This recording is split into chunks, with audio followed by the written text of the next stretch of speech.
The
stars of animation are shining.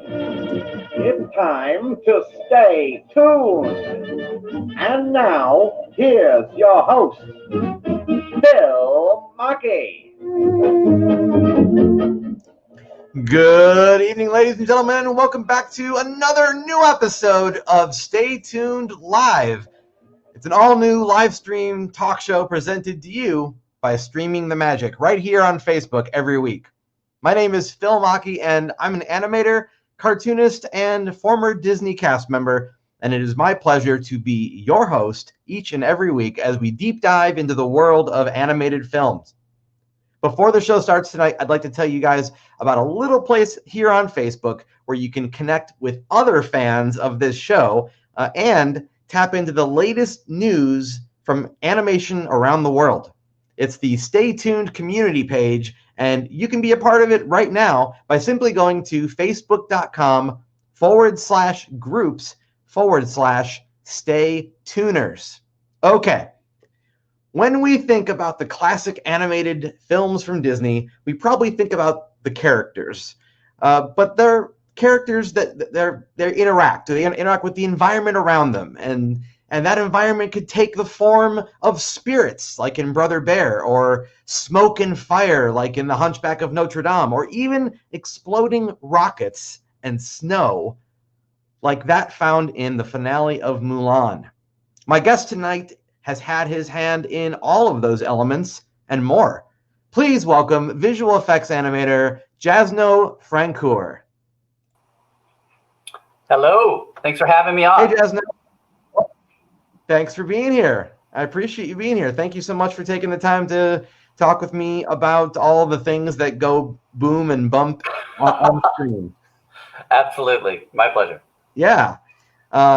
So, I guess we can get right to it. I think, many people know at this point that Disney has taken their animated features primarily into the computer. But when you were working on films like Mulan, those effect shots, those were created mostly by hand, right? I'd say 90%. Definitely, there was a lot of hybrid procedural kind of technology that was just being engineered. And oftentimes, the technology that was introduced in one film would be perfected in the next film. So, for instance, in Lion King, they were using for the first time herd behavior, simulated herd behaviors. This was even really before The Hobbit. And that was a challenge, taking that sim technology, bringing it into Hunchback for the crowd simulations, and then using it for the Hun charge in Mulan. So some of these technologies had direct impact on what we did, and sometimes it'd be more of an ancillary impact. But definitely, effects animators, I would say, tend to be a little more cerebral. I don't want to say intellectual, but more cerebral. Because they tend to get really mired into shape language, into details. And there is an acting performance, so to speak, but it's different than character animation. Now, everyone who was at Disney, at the studio that you visited in Florida, or that you worked there, yes? I did work there at the Disney Hollywood, what they're called now, the Disney Hollywood Studios. Back then it was still MGM, but yeah, I worked there for a little while. Yeah. And what you said is true. I think most people, when they think of animation, they're very character-centric, which is great because that's all of our entry into Disney kind of came from character. All of us did the character internship. But then usually in the last about 3 weeks of that internship, you have the opportunity to explore other ways of telling stories. And as you mentioned, you can tell a story with an environment, whether that's a static environment like layout and background painting, or whether that environment is interactive in the case of visual effects. Other different places that you can go as opposed to character animation would be storyboarding. Obviously that's a very popular one. Yeah. There's a lot of different silos, I would say, within the production spectrum. Okay. And you mentioned the crowd scenes a moment ago from Hunchback, and if memory serves correctly, those crowds were computer generated. I remember kind of noticing that they were kind of these 3D, almost from the Virtua Fighter video game kind of a feeling. Yeah, and in no way to criticize or denigrate the effort on that film, but no. I think that was because if you think back on crowd scenes in old Disney films, like say Cinderella, at the very end, it's literally just a held cell, just like a background painting, right? So I think there was a real attempt to bring more life and more subtlety into that. However, you never want a background scene to kind of upstage your main characters. And I think what they had kind of discovered doing a post-mortem on that film was that maybe those characters were a little too active. Maybe their cycles were a little too transparent. And so that's why I'm saying, like, sometimes you'll develop a technology and then you realize, hey, we really need to, in the next film, hide our tracks a little bit better. So Hans Bacher, who was a production designer on Mulan, that was exactly his mandate, which is if we use 3D, if we integrate it, it's still got to look 2D. So we went to great lengths to do just that. So when that crowd sim was used for the Hun behaviors, as opposed to the Huns repeating the same behavior over and over, they would have 3 cycled behaviors. And then if you copy those Huns and then you stagger the different behaviors, it's almost impossible to tell that any of them were simulated, or even the horses. But I mean, at that level of variety, is it even saving time to simulate them?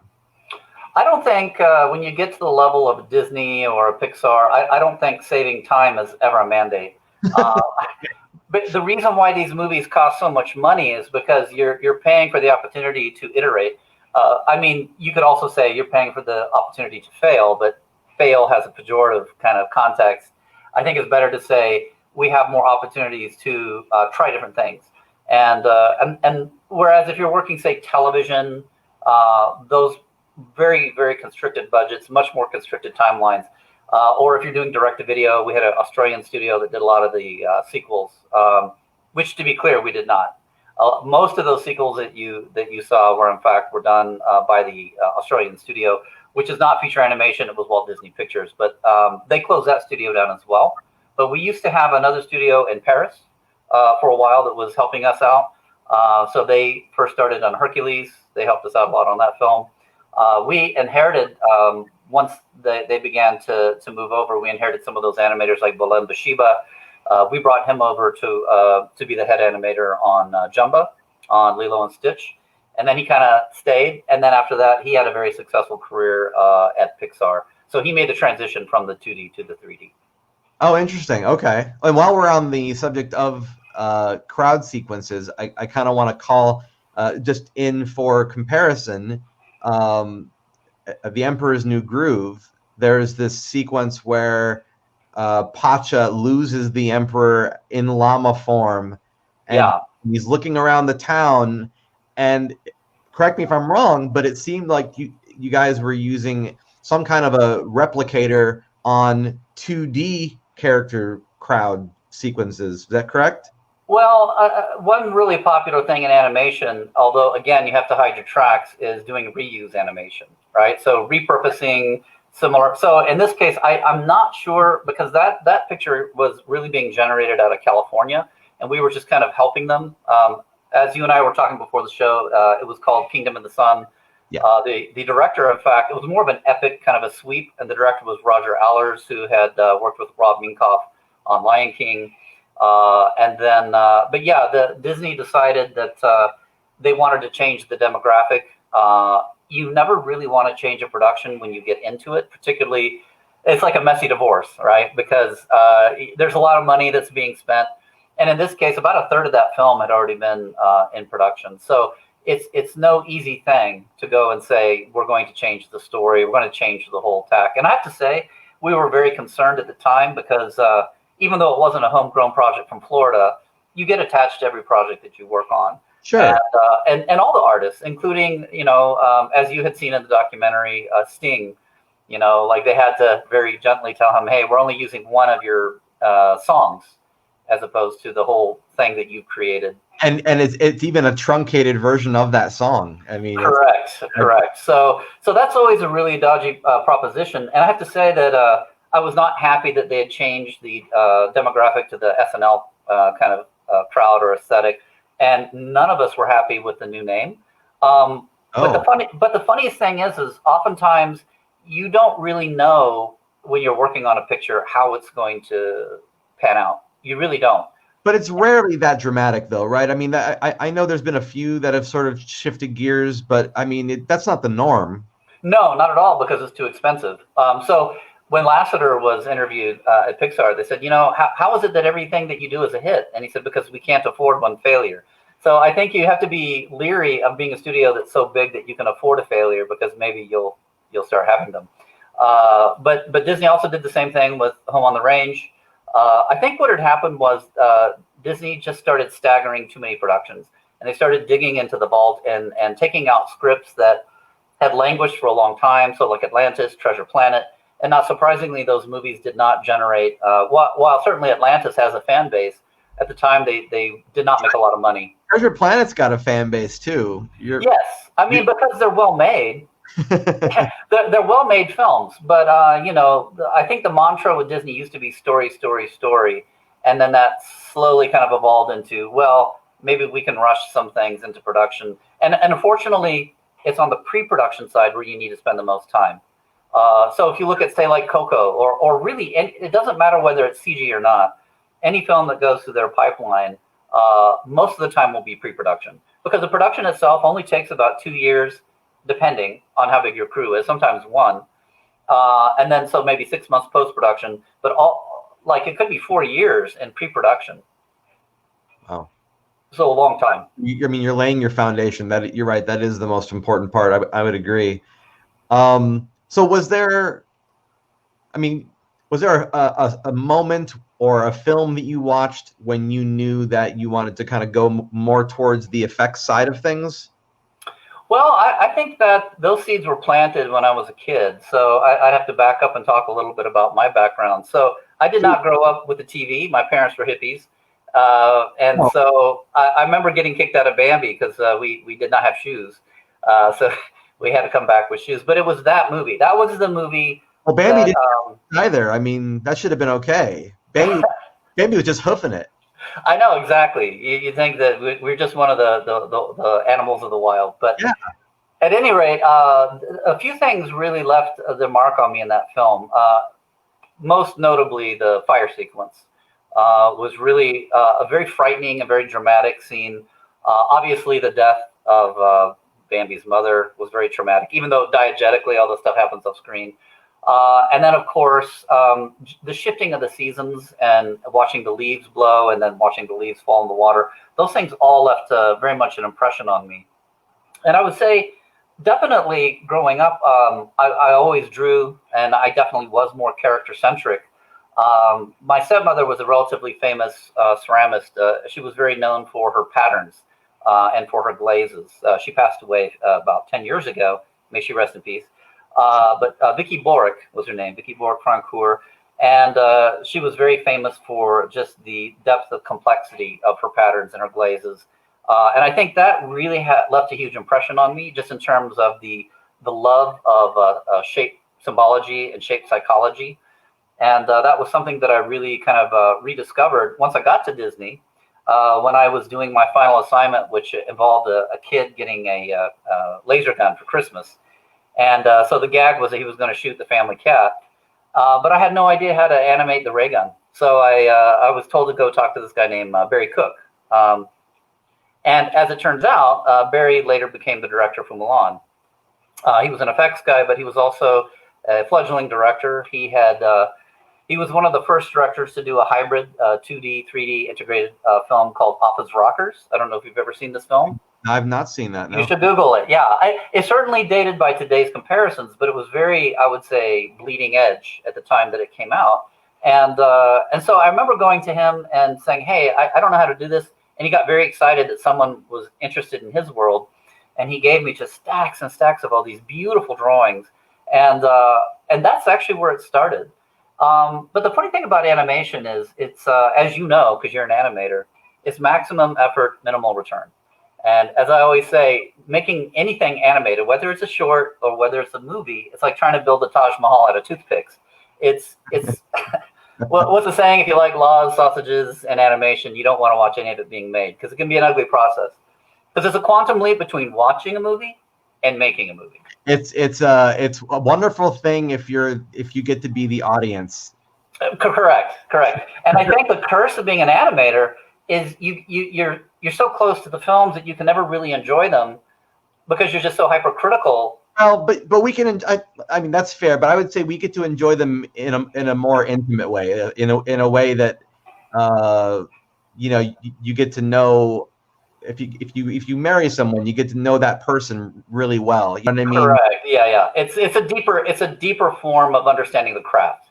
Yeah, exactly. Or in this case, I would say maybe not marry someone. Maybe it's like having a child, basically, and you watch that child grow and grow and grow, and you're like, I know you. I remember you when you were nothing, and I will kick you out if you don't behave. Pretty much. But I wouldn't say initially the animation bug did not bite me until a few months into my career. And in fact, I almost felt like I had made a mistake. I was like, wow, this is just. There's an aspect to animations that's very tedious. There's a lot of repetition, a lot of trial and error. Yeah, but a couple things changed my. Two things changed my opinion. I would say first and foremost, being in California, I had access to the Disney Vault, and a gal that I was dating at the time ran the vault, and or she was one of the people who ran the vault, with the white gloves and all that. And so I went there, and I had them pull all the drawings from Sleeping Beauty from the dragon sequence. Oh man! And I just remember just being flabbergasted at the quality, just the sheer quality, and also the fact that a lot of these artists are almost nameless, But it's just art for art's sake, People really taking the time to make something perfect. And of course, back then they had much longer production schedules. They didn't have to rush. They didn't have deals with Burger King, or there weren't other extenuating financial aspects that were getting them to rush to market. So they were even more thoughtful, I think, than we were, because they had the time to be. And that left a huge impression on me, because I was like, if there's anything that I want to attain in this life, whether it's whether or not there's a name to be associated, or whether it's just staying anonymous, but attaining that level of craftsmanship, you can spend half your lifetime just trying to get there. And that really impressed me. And then the second thing was going to dailies, because it's one thing to see your work, but you don't understand how it's cut into the movie, and you don't see it in continuity or even in color until you go to dailies. And that's when I finally got it. That's when the light went off. And it's like, all this hard work you did, now it's here for you to enjoy in this very transient moment. And it's cut in such a way that it's just real time. That sounds that's kind of evoking in my mind the idea of everybody holding up a pillar at a different part of the plot of land, and then at one point you all turn around and you see if the pillars are all holding up the structure above that. In a way, yeah, absolutely. And so, gosh, I mean, I got into the business when I was I interned when I was 20, and then I started working when I was 22. And then I got out of the business by the time I was 34. And I wouldn't maintain that. I mean, a lot of us had a choice to make when the studio closed. Do we want to continue in this business, but more in the 3D realm? For me, I think my biggest love in animation was the drawing aspect of it. And I didn't want to leave that behind. And so it's one of the reasons I kind of parlayed my career choices into going more into teaching. Because I knew that I could at least still wield a pencil and I could still draw. And so that was the impetus. And we did train. A lot of us trained for about a year before the studio closed. But I would submit that maybe 50% of the people took to it and the other 50% not. Because they are in many ways different mediums. You're still pushing shapes, you're still telling stories, but the pipeline is very different with 3D. Because once you make a 3D asset, it exists in perpetuity from whatever angle you rotate it, or let's say it's a simulation. But the simulation, of course, in 2D is in your mind. You're only limited by what your hand and your mind can express. Yes, which is just I think to me the part that, like you said, blows you away when you look at some of those older sequences where those guys didn't really have anything to look at. Correct. Yeah. They were inventing the medium, and it just is amazing. That's exactly right. Yeah, they were kind of inventing it as they went along, and so it was always a joy to go to the vault and to pull drawings. And but it wasn't always like that. I mean, there wasn't. Sometimes I would be equally shocked by if I went deep enough into the vault and say I pulled some drawings from Snow White. They literally were inventing the wheel then, and so they weren't nearly as specialized. So yeah, there was still some questionable, like, I don't know if this would pass muster today, But sure. Nevertheless, they were inventing it, and that's the difference. If we could, I'd like to look at a sequence from Mulan here and talk a little bit about. So every film obviously has its own visual style. Yeah. And so what I think is kind of interesting, like for example, Hercules uses a lot of spirals and swirling motions, and Mulan does too for that point. But so this eventually, a film's style will make its way even into the effects. Correct. Yeah. And what film can you? I mean, first of all, if you want to tell us anything about this sequence, that's cool. But also, I'm wondering, what movie did you work on where trying to adapt things that you knew like have a certain behavior, like smoke and fire and water? Where did the style of the film kind of mess with physics in a way that you kind of had to rethink things? That is an excellent question. In fact, I don't know that I've ever had that question, but it's one thing I always try to tell my students. Like a movie like this, the style, even for the characters, it's deceptively simple. But just by adding an arabesque, just by adding a concentric circle or any kind of swirly, not only does it add to the budget, but it does just what you said. It interferes with the physics, and you have to do a lot of viz dev, and you have to rapid prototype and go back and forth between the drawing and the animation, and there's a sweet spot somewhere in the middle. But it's a logic problem that needs to be solved. Oh, by the way, this is a big money shot here where the rocket goes into the mountain. That's Garrett Wren. He was one of the lead animators on this sequence. We would often say a scene like that would be like a level 5. Level 1 might be more like a lighting scene. But there were a lot of David Tidgwell was the head of effects for this film, and he brought a lot of innovation to the entire thing. Really learning how to keep the mandate of Hans Bacher, where we really wanted to integrate the 2D and the 3D. But also, because of the style of this film, we didn't have classic tones in the same way that we would, or highlights with other films.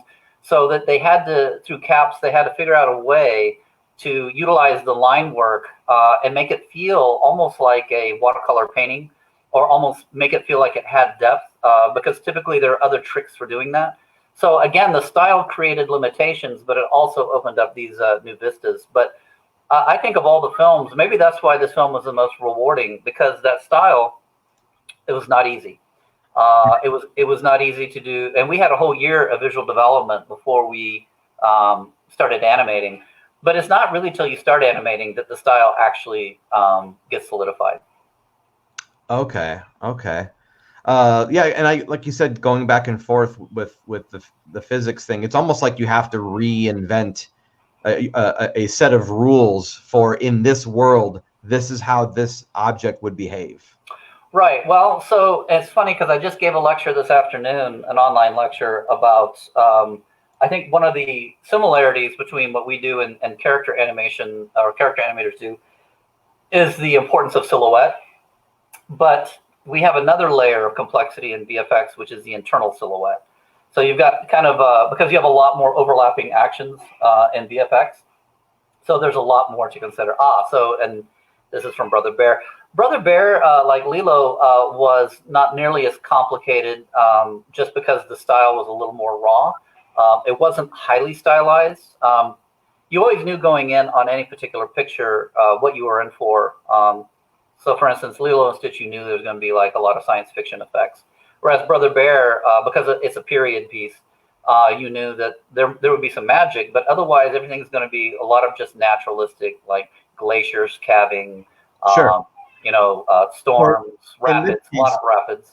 In this case, you have some sort of spiritual effect happening, which, I mean, what do you even use for reference in that case? Because it isn't like you can go outside and watch the spirits coming out of the sky.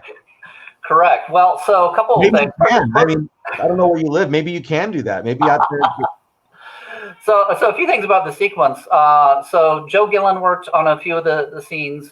Jason Walbert did a lot of the particles, and he was even nominated for an Annie for a lot of the work he did on this film.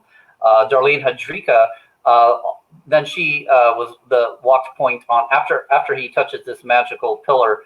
It opens up into the Aurora Borealis, and so a lot of that is CG. CG with 2D elements. So she kind of walked point on that. And of course, we had James Garfield, who was a really good VFX TD. One thing I want to impress is that even if I say, yes, I was the supervising animator on the sequence, so many hands, there's so many people who work on this, because you've got your assistants, you've got your breakdown artists, your in-betweeners, you've got the people doing the color keys, you've got your background painters. So you can never really say, oh, that scene is mine. It's really much more socialist than that. It's one of the things I love about the art form is it's very collaborative. But in terms of magic is really just normal based visual effects with physics that are colored differently. So if you go back and look at that column of magic and how it is like he's wading in water. Well, technically it was water. You mean right here? This yeah. part? So if you look at the internal particles or the earlier establishing shot, where I did the particles with the Sharpie of all things. But the point is that if you add pixie dust and you give it an extreme coloring and a glow, it's magic. It's that simple. Just add pixie dust. I like that answer. Yeah, but this was a very fun sequence. The director was, you're friends with Travis Blaze. His brother was our director. Yeah. He had a very clear idea of what he wanted to do on this film. That's very and he has a love for animals, right? Like and that really comes through in the film. Gotcha. So I mean, was there something specific for each? I mean, there's different effects happening in this sequence. So were you referencing natural phenomena in order to make, besides the Aurora Borealis, anything else? Well, anytime you are doing a sequence like this, there's always happy accidents, as we would say, the trouvé, the lucky find. You happen upon things in production. But I would submit that the overarching sensibility is, yes, let's study the Aurora Borealis. Like that right there, that effect right there, that almost looks like a flame, or I mean, there was some. Yeah, so Bob Bennett, I believe, was the animator on that scene. Actually, Bob is still with Disney. He actually was an early embracer of Houdini, so he kind of stuck with the company. And this is Gary Snyder, who worked on this sequence. He's now at Ringling. It's funny how many years go by, but you never forget who worked on what, because that's impressive. You live with these scenes, right? You live with these scenes. But no, this whole sequence. What was interesting about it is that there were a lot of innovations on the film, and kudos to Aaron for really pioneering this kind of more muted palette in the beginning, and everything was 35 millimeter. But once Kenai transforms, and we see from his POV, suddenly the world is colorful, like the Munchkins and Wizard of Oz, right? And then suddenly it goes from 35 millimeter to CinemaScope. I remember being in the theater and then suddenly watching the curtains come out.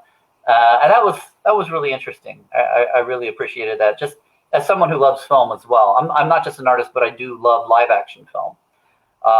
And so, yeah. And then the whole palette of the film changes completely. Then it's much more vibrant, much more colorful. I like that you mentioned live action film as well, because I mean, there's this sort of gosh, I've heard it said before, if you can do something in live action, why would you do it in animation? Why would you animate it? Yeah. Well, that's a fair question. And I don't think that Disney always answered that question, because, like, to me, I think Pocahontas could have been very much a live action film. I don't necessarily know that it needed to be animated, you know. Whereas there were some artistic choices. I think Mike Gabriel was a great art director. I think there were some interesting color palettes and some interesting choices. But in that case, they were keying off of the Virginia woods being very rectilinear. So in the same way, Sleeping Beauty was looking at the regal kind of static nature of tapestries, medieval tapestries, and trying to build that into the animation. But you always... That's a very tricky thing, because rectilinear designs and shapes don't necessarily lend themselves to flowing animation, and so. But you want to ground it. I would imagine, like, there's got to be this sort of sweet spot where you do want to ground it in reality so that it feels like it could happen, but then there needs to be. I mean, not needs to be, but it's nice if there is something that is beyond what would be in a live action film. Well, let me be more specific. I think because of the nature of that film, they felt compelled here and there to do some type of rotoscoping. And I think rotoscoping tends to rob the vitality out of a scene. I think animators tend to, if they're flying blind, in a way, there's more opportunities for happy accidents. And again, this is just my opinion. The only rotoscoping I've ever really been a fan is Take Me On or Take On Me. Oh, Take On Me. Well, that was kind of that was everyone's introduction. Well, before that, of course, if anyone followed Ralph Bakshi and, you know, his version of Wizards or Lord of the Rings, or, you know, but he used rotoscoping in a way that was different, I suppose. And there have been some companies like, and this is interesting because I had a choice between working at DigiPen, the DigiPen Institute, or working on a film called A Scanner Darkly. And A Scanner Darkly, to me, did not answer that question you just asked, which is, why is this animated? Because they essentially made the film 2 times. Yes. They shot it live action, and then they rotoscoped it, right? Yeah. And there are some other, I won't name them, but there are some other projects being produced currently that do the same thing. And I understand that it looks cool, but why are we doing it? Well, I mean, to me, it's never a time saver, because there are different things that you have to resolve with that, and it's not necessary. You can't just have someone trace per se. You're still interpolating the information. But I've just never been a huge fan. I just noticed that rotoscoping tends to deaden the life in things, and I can see how you could do it for character. I'm really curious as to how anyone would rotoscope a crashing wave. There's just too much information. Sure. You still would need someone to understand how to traditionally animate. I think it betrays the rest of the film if you don't do it the entire time. Correct. Yeah. And this happened with a lot of films. I mean, Titan AE, I don't know if you remember that film, Fox Studios. And Titan AE was another movie that ILM got involved, and there was rotoscoping. It was just a hot mess, because it was like, well, what is this? Is this 2D? Is it 3D? Is it hybrid? You know? And I think that boils down to art direction, which brings us back to Mulan. The reason why Mulan is so interesting is that Hans Bacher really was manic about making sure that the film maintained its look, that it did not deviate or wander into anything that might remotely look like a different style or suddenly being too reliant on CG. Okay, that's important. Then you got to have someone steering the helm who's got that vision from the very beginning on the onset. Absolutely. I mean, we always have art directors, but the production designer is, he's pretty much the most important person, walking point, and keeping the visual language the same. And also, then how is that different from the director then? Well, so it's funny because I have a lot of students or prospective students, and I say, well, what do you want to do? And they're like, oh, I want to be a director. I'm like, are you sure you want to be a director? Because do you even know what a director does? And frankly, I think that sometimes you can get promoted to the level of where you're no longer boots on the ground. You don't have your hand on it. It's really tons of meetings and tons of people just asking your opinion. But you get one step removed from maybe what your passion was, which was animating in the first place. Now, Disney did try to, at least on every film, have the directors. There was always a scene that they would get to animate, but their time was very, very compressed. They spent half their time in Sweatbox, half their time promoting the film.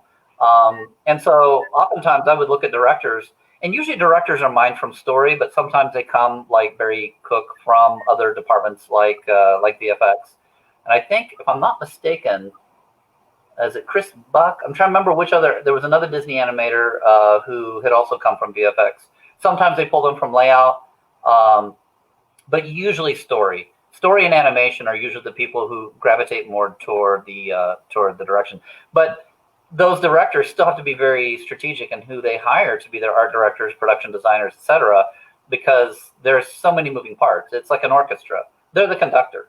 But you still have to have the person playing first chair, violin, still has to be damn good.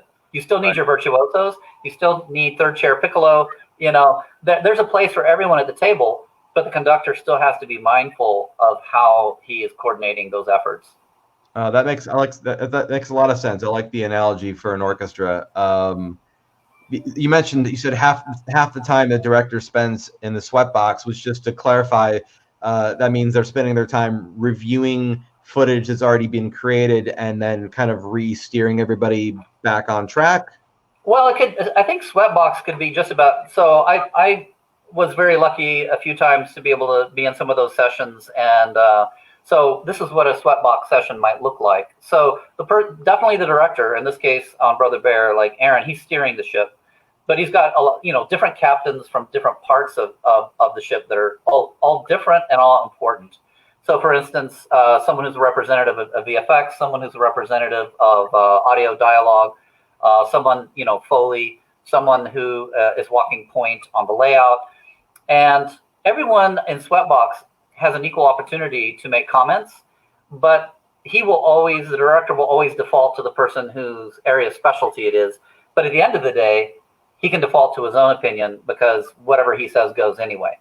But so, for instance, a scene might come up and someone might be talking about, well, I think the dialogue is slipping, but he's going to listen to the person who's in the audio team before he listens to some other opinions. So yeah, these are various scenes from Lilo and Stitch. I worked on the surf sequence, and I don't know how to surf. I've never been on a surfboard in my life. Studied a lot of Kelly Slater. And then, of course, this is an interesting scene. This was originally a 747. We had to go back and change that because 9/11 happened right as we wrapped up that sequence. And then this scene, originally, he had put his hand into the blender. We had to go back. Chris Sanders' vision was much darker and much more violent, so we had to tone everything down. So in this sequence, Jumba and Pumbaa Pleakley, wrong movie. Pleakley are trying to actually kill Stitch and not trying to kidnap him. And then, of course, Beauty and the Beast I had mentioned. This is the Human Against sequence. This was a song that was later put back into the film. So that makes more sense, though. They it's not to change something, but that they were trying to kill Stitch. That actually makes a lot more sense. Oh, it's even darker than that. There was an original part of the storyboard where he takes Lilo and uses her as a human shield. So I think it kind of deepens the trajectory of his character from kind of this heel to someone who's redeemable.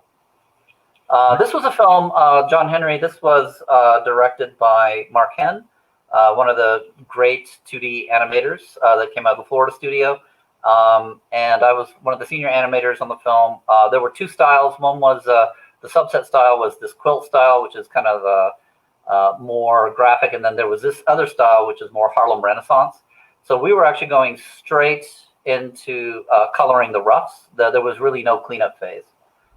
And you can see it. It retains that raw texture. Yeah, it's got a looseness to it. Yeah. But it's hard to make as paintable shapes that don't pop. So, and then of course my very first film as an animator was Pocahontas. So they threw a lot of this kind of stuff at me. A lot of magic leaves. I'm anti-gun, but I've done my fair share of weapons. You know. That's fair. We all got to do the things that we don't necessarily want to do. By the way, that John Henry animation, that's available on the Shorts collection, if I'm not mistaken. Yes. Yeah, I think it's called American Legends. Yes. Okay. Yeah. I do want to remind everybody before I forget that in a couple minutes here we're gonna, if you don't mind, Jazno, have a little bit of Q&A with the folks watching at home. Absolutely. But before I get to those questions, and by the way, if you're watching live right now, feel free to start putting those in the comments, and I'll get to as many as I can. I wanted to talk about, you mentioned that you're teaching now, and you're with, of course, Roger Rabbit comes on right when I'm talking about something different. I'm a huge Roger Rabbit fan. Anyway, but you're working with DigiPen, which is a college in the Pacific Northwest, right? Yes. Yeah. It's been around for about 30 years, and the school has about 9 different programs. I represent the art side, and so in fact, I think one of the interesting things is that over the years, at least 9 animators and background artists and different people from different parts of the production pipeline have in fact either worked for the company or are currently working for the company. And this included when I was setting up our brick and mortar in Singapore. I had guys like Woody, who was teaching storyboards. Woody Woodman. I know it's a great name, but Woody, he was a former Marine, so coming over to Singapore was like just shipping out for him. And then, of course, as I mentioned, we had the brick and mortar. After 3 years in Singapore, I helped set up the program in Spain. And so there are a lot of European animators I was pulling from through some of my Disney contacts. And it's really interesting to see the difference between the campuses. It's kind of a value proposition, the different kind of storytelling that students have in America versus, say, Europe versus Asia. A lot of the films coming out of the Asian market almost always have some kind of a kung fu fight or some kind of martial arts or some kind of, really extreme fight sequence. Whereas the stories coming out of the European campus tend to be much more, I don't want to say meandering, but existential. Not necessarily having a strategic goal or point. And I think in America, we're really hung up on like a punchline, right? It's like, let's just cut to the chase. Like, where's the gag, or something has to be happening at every minute. But, I think there's room for everything under that tent. Like movies like The Red Turtle, to me, like very French, a lot of space. I myself probably would err more away from the commercial side. I love a lot of films in Annecy, for instance. But as I said, I mean, there's a market for everybody. That's true, and that's a really good point about Western storytelling. I feel like we are obsessed with asking the question, but why did that happen? Yeah. And I'm not saying it's not a good question to ask, but I feel like we get, like, if you look at Eastern storytelling, it's more about getting caught up in the magic of the moment and not necessarily about explaining it away. Correct. Well, it's like I think with a lot of European filmmaking, it's kind of like the ineffable mystery, and it's more about the journey or about a tone poem. Whereas in a more commercial film, and that's really all I've worked on anyway, there you have a very specific beat chart. And of course, as you know, you can have a beat chart for everything from story to you can have a beat chart for editing. You can have a beat chart for your color scripts. I mean, there's nothing in the film that isn't a science to a certain degree. Very true. What smoke were we just seeing there, by the way? That purple smoke. So a lot of the animation you're seeing here in time lapse, believe it or not, this is all stuff I've done on my iPad, including that. Actually, the samurai animation I did in Japan, because I do a lecture series there, but it's just a character series. Yeah, I really kind of embraced digital mostly these days. I'm still drawing traditionally, but I'm drawing on my iPad or I'm drawing on my Cintiq. And so what this is in fact, I did this last year just on the counter behind me. I usually stand when I work, and this is all done on the iPad. So I was really just wanting to test out how far I could push Procreate as an animation tool and as a coloring tool. So a lot of this animation, and I wouldn't recommend this for anyone unless you're experienced. A fair amount is straight ahead, but I think straight ahead only works if you really understand timing. Straight ahead. Yeah, as opposed to pose to pose, as opposed to key to key. Right. So each one of these sections will start with the animation, and then you'll see here actually some of this was animated traditionally, and then I just scanned it in, and then I colored it. So in every case, I'm not really painting. It's really more just flat color. I'm not really getting too deep into dimensional painting just because I didn't have time. So a lot of this is actually also for my students. It's really great to be able to front load through asynchronous learning all of your materials in time lapse. That's the beauty of the iPad, is that it allows you to have complete transparency with your process.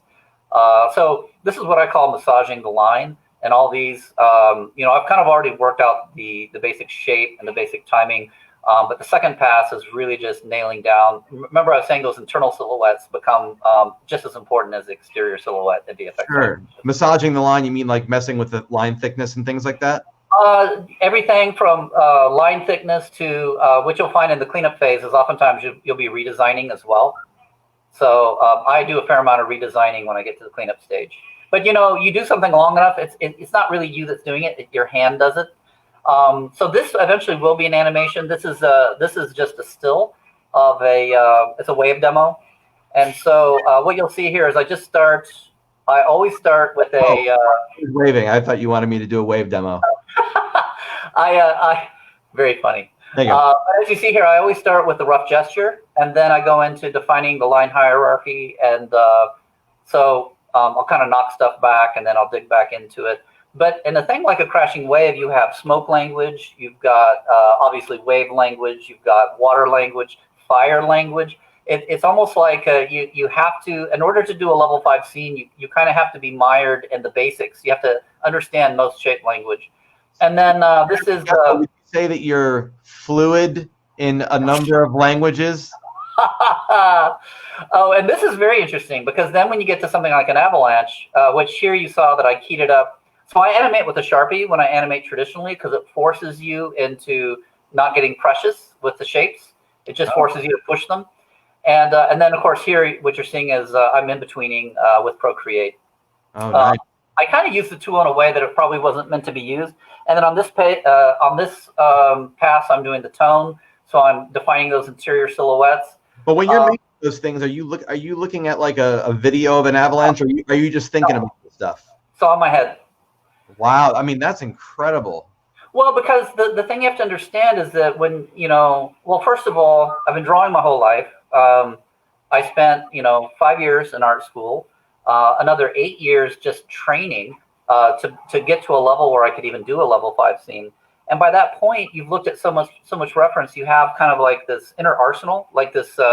You already have all the video reference you need. It's in your head. And I think at that point, looking at too much reference can kill it. That's why I'm saying rotoscoping is the enemy of animation life. And I always feel like I get much better results if I just charge into it. Now, that said, when I lecture, I do pull up images like this, and I'll show students like, this is how I pull out those salient shapes. But then when I do this, when I'm doing these sketches, I'm not looking at any reference. But in order to animate, you have to be able to draw like this first. You have to be able to understand the form and the function before you get into animating. And then one more time, here's the beauty pass on that one. So, and forgive me, it's a little choppy just because obviously we're not streaming over like say YouTube. So if you guys do, I don't know if you want to put this into the chat, but the link that I sent you, which is on YouTube, also for the DigiPen Academy, and then you can actually see the animation. I can probably do the link to what we're watching right now. Yeah, I can probably do that. I think I know how. Maybe. And then also the other link that I gave you, the one with the 3 mini classes, the one on how I actually did that avalanche, working from the gesture to the block and then eventually to the color. There are 3 7-minute kind of mini lessons. And then the rest of this is actually, this was a lecture that I had prepared for the master class. And I was asked by the moderator, can you talk about some of the technical challenges? And we've already actually talked about this. We were talking about the crowd sim and Hunchback. So a lot of this was kind of presaged by that conversation. But yeah, it was just repurposing old technology. Sometimes you will lose these, as the form develops, a lot of this stuff gets lost. So for instance, in the old days, like in Pinocchio, if you wanted to create the sense of turbulence or caustics underwater, you had a thing called ripple glass. And it was a very expensive piece of glass. It was like $30,000. And you essentially would move it one increment at a time, as you would like on ones across the image, and it would create turbulence. Well, you can do that now in After Effects, or you can do this with a simple caps function, right? So a lot of those, what were nascent technologies, are now dead technologies. But it doesn't matter because it's the same type of visual storytelling that's being told. It's just being told with a different medium, and that's why I never like to get into the weeds about what's better, 3D or 2D. I mean, I prefer 2D because I love to draw, but I can really appreciate really, really good 3D animation. Oh, sure. Yeah. I mean, there's definitely a place for all of it, I think, as well. But yeah, I mean, we definitely have our biases, I think. There is a question that was in the room. I'll bring up here. We might have already answered it, but I'm going to just address it anyway. So Victoria was asking, what is Sweatbox? Okay. Well, interestingly, that documentary that you and I were talking about is called Sweatbox. It is. But it derives from back in the old days. Yeah. Disney had created it's kind of like a think tank where, in this case, it would be him. He would be in the room with the director and the other principals. And it's an opportunity for everyone to objectively look at the work and to make comments. Every company has their version of Sweatbox. Like Pixar, for the longest time, they've had a running policy where all the animators watch the dailies together and they critique each other together. So that's a form of Sweatbox. It's a more specialized Sweatbox. But it literally is like being in a small room with all the different principals and being able to brainstorm about how to make something better, or whether or not something is working, whether or not it needs to go back to the table. How intimidating is that process, even though they're your peers? Is it a little bit like standing up and forgetting to wear underwear that day? That's very funny. Yeah, like and my worst nightmare. No, I think it's like with any career. If you do it long enough, it's your day in, your day out. There's not really a fear attached to it because it's just part of the process, and you know damn well that the first time you do something is not going to be the only stab at it. Like you know it's a process. What you learn early on is you learn how to animate quickly, so you can get something in front of the directors, so they can give you feedback. What you never want to do is get terribly complicated and show them a near finished piece of work. That's the kiss of death, because in general they'll probably say no anyway. And different directors work differently. I really enjoyed working with Chris Sanders and Dean Dubois on Lilo because they had a very particular vision. They were very unequivocal in what they wanted to see. And I knew that if I could just get a real fast rough in front of them, that would be more just like a conversation starter. But invariably, that animation would change many, many times. And it also depends on the scene. On Lilo and Stitch, I worked on what became eventually the title shot. We didn't know it at the time, but it was actually the very first scene where Lilo had been animated and we composited it together. One of my jobs as an effects animator is also compositor. So my job was to get everything, all the different levels, compose these very complicated exposure sheets. Sometimes it would be 1,000 levels deep. And then I would work specifically with the scene planner, who's kind of like the cinematographer. And it was a back and forth. 1,000 different layers of elements? Easy. Many of the scenes that you saw from Mulan, like that fireworks sequence, easy, more than 1,000 levels. And they're all moving independently of one another, and well, some of them are caps ops. So, for instance, you might say, well, the smoke, I want the smoke to interpolate from hot to cold, or vice versa. Maybe I want another level where I'm adding a blur. I want another level where I'm adding a transparency. And each one of those is a column. Each one of those ends up being kind of like its own discrete column. So, of course, cells, you couldn't do that because you could only get 6 layers deep in a cell before losing resolution. But if you're talking about, and this is a problem too, I've often told students, I think you've got to limit your palette. You've got to figure out what tools you feel comfortable with, because in any program, whether it's Maya or you name the program, Photoshop, you only use 10% of its functionality, if that, because there's not enough time to use the rest of it. And you'll figure out how to use it in the way that works best for you. So I think sometimes, I'm also a musician, and I see a lot of corollaries. I kind of have a holistic idea about art. And to me, I see a lot of similarities when things went from analog to digital and audio engineering. It was the same issue. It was like suddenly everyone's throwing in 100 different plugins, whereas in the past you couldn't do it because you just didn't have the bandwidth to add all that. A plate reverb would take up half a room. So what you get is mud. So you have to be very careful that you don't create too much noise. Well, wouldn't you say at earlier stages in the development of our tools, when there was less of them effectively, wouldn't you say that people were finding ways to make those limited number of tools push as far as they could? I mean, that's what you do with any technology. And so, it's funny because people always assume that if you have any kind of an innovation, it somehow speeds up the production process. And it's just the other way around. It's no faster. If anything, I think maybe it takes longer to make a movie with the fidelity of, say, Toy Story 4, which blew me away. Just the rendering alone and the lighting were just incredible. So, yeah, I mean, it doesn't save time. Because once you create a tool and you're like, wow, look at that result, you're like, well, what else can we do with this tool? It opens like a Pandora's box. So you understand that, and I'm sure a lot of other animators understand that, but it seems like that, correct me if I'm wrong, but the executives never really got a handle on that because that was the reason for transitioning away from 2D, correct?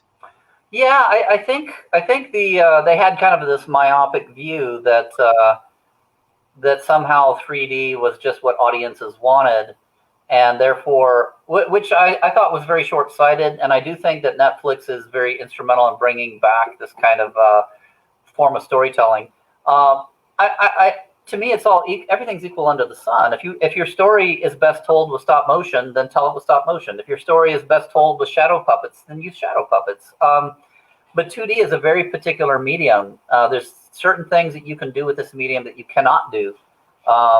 Now, I will say this: when we saw Toy Story coming down the pipeline, there was a little bit of a concern because we were like, well, certainly they haven't reached the level of fidelity, visual physics, and the snappiness and the elasticity of 2D. Well, they've achieved it now. Actually, I think Incredibles was the watermark. That was the movie I remember seeing it thinking, this feels 2D. It had a 2D sensibility, which makes sense because Brad Bird was a 2D director. I kind of feel like to go a little bit away from Disney, I felt like they nailed it with, I don't know if you've seen it, but Hotel Transylvania 3. Well, I've seen the first two, so I'm very familiar with. Is it Tartakovsky? Yeah. Once they got to the third iteration of that series, I don't know what changed behind the scenes. But it's like they figured out how to make everything in 3D feel like a limp, wet noodle that you could just.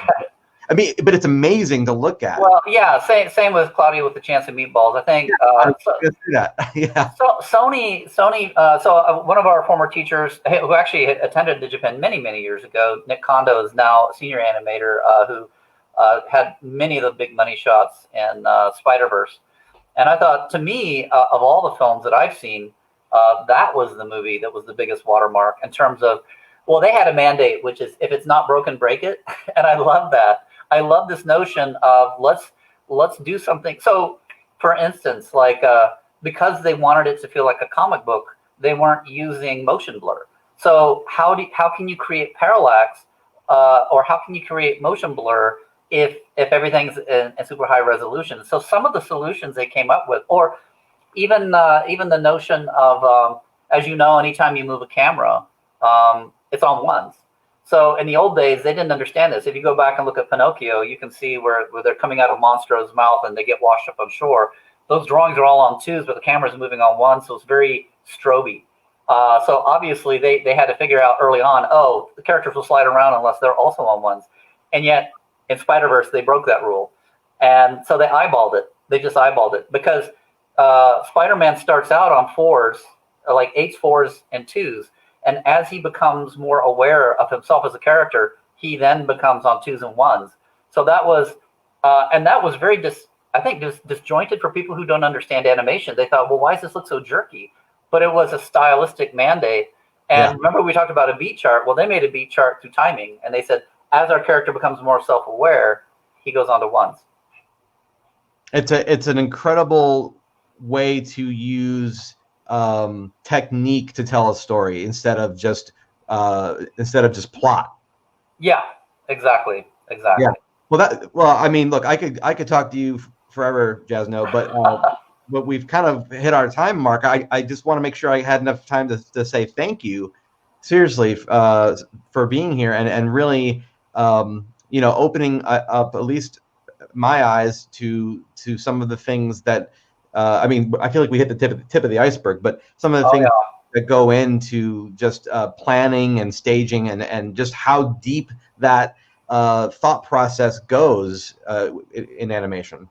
And just remember, like, I'm just working on a very small part of the puzzle, and, we say this at DigiPen. We say that, the industry is not made up of geniuses. There's very few actual real geniuses. Most people who get into this industry are simply people who just want to do the thing. And if there's any maxim that I could leave anyone with is this idea that talent is a throwaway word, like instinct. It's just one of those words that people use that is meaningless. Yeah. Because there's this bizarre corollary, or not so bizarre corollary, between hard work, elbow grease, and actionable scenes that move the story forward. And I think anyone can learn this if they want to put in the time. It's like Malcolm Gladwell's Outliers, 10,000 hours. Yeah, I'm right there with you. I've without going into too much of opening a can of worms, I absolutely agree that when people say talent, it becomes this dismissive verbiage of saying, like, that's a thing that I could never do, therefore I'll just call it talent and I'll feel better that it's not a thing that I could approach. But the reality is, like you said, if it's something that you want bad enough and you make it your mission, so to speak, it's absolutely attainable. Yeah, because to say gifted kind of robs you of all the time you put in. And the thing that I didn't really get too far into is there's a lot of blood, sweat, and tears in this industry. Like you said, having a child, very true. Every time you have a new film, it's well, I've never given birth, but I've seen it. And I tell you what, my friend, no, I've never had it. I was going to speak from pretend experience. Thank you again, and I hope we can talk to you again in the future. And if people want to find you, obviously you're teaching with DigiPen. Yes. They go to digipen.edu, or where can they find DigiPen? Yeah, you go to digipen.edu, and I'm actually looking here in the comments, and so actually so for instance, Stefan Moody, he's one of our fantastic instructors, not just for foundation, but now for applied foundation. We have a very deep bench. It's like working at Disney, where I know that every day I come to work, my peers are amazing, and it keeps you honest, and it makes it exciting to work there. Well, hello to Stefan. Thanks for being here. And yeah, he says that he thinks this conversation should be shown at the DigiPen orientation, which I'm not going to stop anyone from doing that. So thank you again, and we'll see hopefully some more of your work in the future. All right, Phil. Thanks for this opportunity. Thank you, Jazno. Bye. Take care. Well, everyone, thank you guys so much for being here this evening, and I'd like to take a moment to say thank you again to all of my Stay Tuned patrons. Your support continually encourages me every month it helps me make it possible to keep doing what I'm doing as an independent creator. So if you visit patreon.com/PhilMachi, you can learn more about the various reward tiers, and you can even sign up right now. Every bit of support truly does help, so thank you. While you're at it, guys, please check out my original comic books at philmachi.com, and be sure to say hi to me on Instagram, Twitter, and Facebook under the handles of either PhilMachi or Retail Sunshine, which is what you see behind me. And once again, please be sure to join the amazing Stay Tuned community that's right here on Facebook for free daily news from the world of all things animated, and to also talk with some of the folks that were watching this video tonight. So get involved right now, and that's at facebook.com/groups/Stay Tuners. I've been PhilMachi. You've been a wonderful audience, and until next week, keep those eyeballs peeled, those ears open, and be sure to stay tuned.